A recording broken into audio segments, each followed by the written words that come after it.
তো hello guys, আমি কিন্তু আমার সেই পিকের মাঠটাকেই আমি খুব মনে করতেছি। কারণ কি একটা মাঠ, যে হাই স্কুল ভাই, এখানে ঘরগুলো কেমন ভাই, ঘরে ঠিক করে এনিমি মারা যায় না ভাই। আমাদের সেই পিকের মাঠে দরকার, যে সব কিছু বোঝা যায়। আর এখানে এনিমি লুকে থাকলে বুঝে যায় না আমাদের এই হাই স্কুলে। আর এখানে ঘরও নাই যে সেরকম, যে ঠিক করে থাকা যায়। আমাদের সেই পিকের মাঠ চাই। আমাদের একটাই দাবি, পিকের মাঠ চাই। আমার এই পিকের মাঠকে খুব মনে পড়তেছে।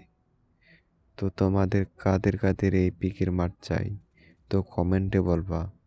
আমার কিন্তু এই মাঠ একদমই পছন্দ না। তো যদি ভিডিওটি ভালো লাগে অবশ্যই সাবস্ক্রাইব কমেন্ট করে পাশে থাকবা। ধন্যবাদ। আশা করি সবাই সাপোর্ট করবা। তো আমাদের সেই ওল্ড প্লেয়ারগুলো পিকের মাঠে আমাদের ভালো। তো এই মাঠেই আমরা থাকতে চাই। তো ধন্যবাদ।